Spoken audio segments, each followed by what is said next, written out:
You should never have to live in a bad neighborhood if you live in your car. If you live in your car, van, or RV, your biggest asset is your flexibility, your ability to get up and move at any time to change your environment. You change your environment to make the conditions of your life better so that you can grow better. Yes, a rose can grow from a concrete, but a rose grows better in a healthy, nurturing environment. Your environment matters, and I thought about that because I live out of my car. I've lived out of my car for 2 years, and I've spent different times in my life in some of the worst neighborhoods and some of the best neighborhoods. The house I grew up in, was in a middle-class suburban area, but throughout the course of my life and different seasons of my life, I've spent different times in different neighborhoods for extended periods of time. And traveling up and down the East Coast, what I've experienced in just about every state in the United States is there is bad neighborhoods and good neighborhoods. And in good neighborhoods, there could be bad people, and in bad neighborhoods, there could be good people. The neighborhood, when you say it's good or bad, you're not making a judgment on the people in it, but you're making a judgment on the overall atmosphere. If there's high crime, high drug use, and just bad activity, you have to acknowledge that, discern that, and then move. You know, one of the people growing up that really helped me, a musical artist, a creative artist, a poet, was Tupac Shakur, a rapper. And I remember watching one of his documentaries, and I remember Tupac saying he grew up in New York, then he moved to Baltimore. And they thought when they moved to Baltimore it would change his life, but what he realized was Baltimore had a worse crime rate than any other place in the country at that time. So here he was escaping a bad neighborhood in New York, so he moved to Baltimore, but Baltimore was worse. And then he said they moved from Baltimore to LA, I believe to the Oakland area, thinking they were going to escape bad neighborhoods again, but only to go right into another bad neighborhood. So moving is not the answer itself. You can move states, but you can go from bad neighborhood to worse neighborhood. And many times, you know, the other day, I was in a bad neighborhood in Florida. And I spent some time there. I was walking around. I mean, I just go through different neighborhoods. At this time in my life, I spend most of my time in upper and middle class neighborhoods because it's the best environment. I want to be in the best environment. You should too. But through my travels, you know, I just experienced different areas. I'm in different areas. And I was walking around an area that was high level of poverty, high level of crime, high level of drug use. And I didn't stay long because of that reason. But as I was walking around, because I was just going on an afternoon walk, I was looking at some of the homeless, and some of the people were living in their vans like me. I live in my car. They were living in their van. And I said to myself, why do they stay? If they have a car, they obviously have some means. Why do they stay in this neighborhood? It's a mental you're indoctrinated. I'm not going to say that right. It's just a mental trap of the familiar. People get trapped by being comfortable in a setting that they're familiar with, even if the setting is bad. You know, one of the lessons that I really learned from reading the Bible, which is a non-religious lesson that I learned from reading the Bible was, and that's what happens when you don't take everything literally, you try to look at spiritual lessons, was in the Old Testament, and some people call the Torah, the Israelites were a group of people that were enslaved.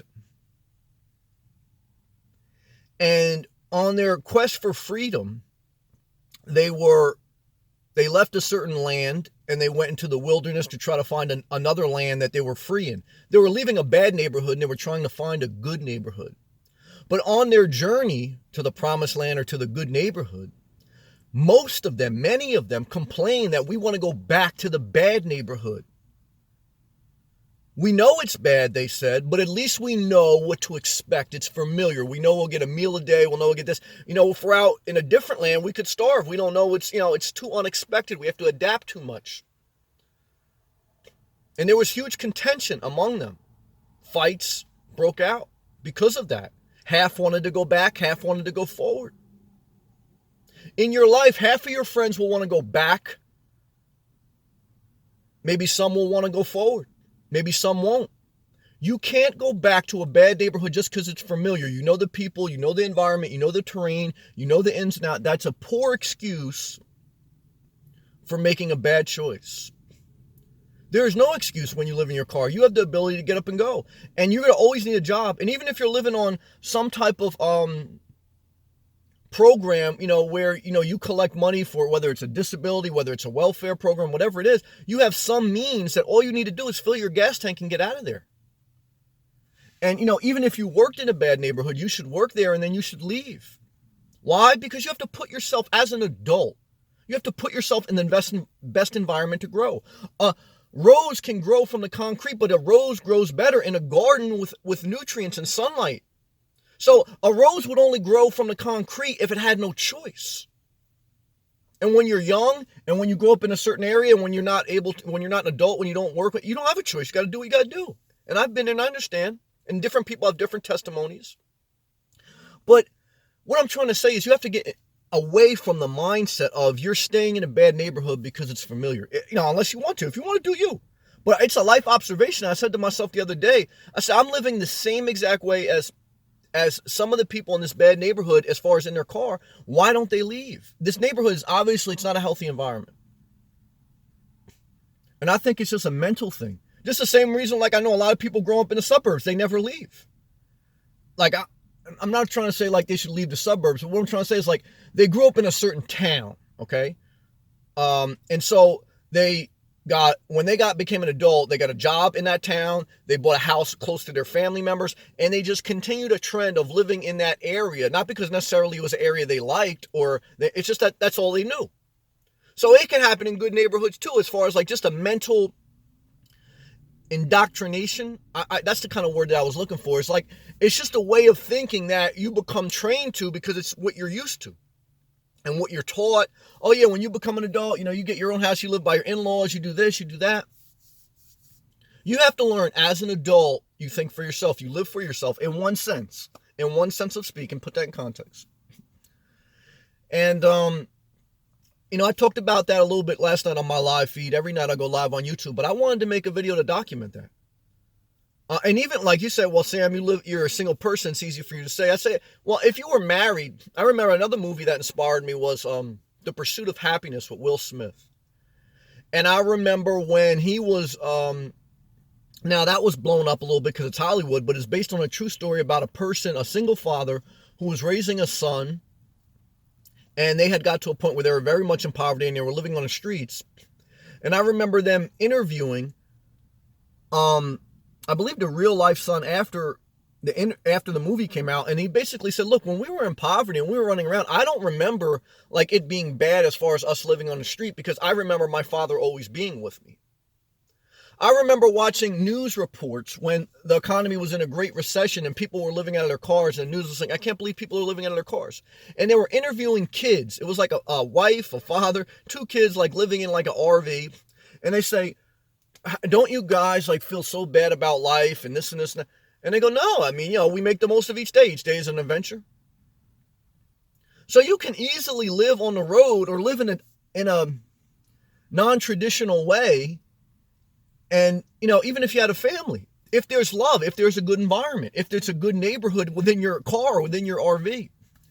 But look, your outside environment matters because it affects who you are, how you have to think, how you have to move. Can you get hurt in a good neighborhood? Yeah, anything can happen in any neighborhood. But it's all about making your life better, not perfect. And I think as someone who lives in your car, van, or RV, using your flexibility, your greatest asset to get up and move, to change your environment is key. And if you're going to stay in a bad neighborhood with a bad crime rate and bad drugs, it's a choice. At a certain point in your life, it's a choice. And you have to start to realize, if I want my life to get better, I have to make different choices.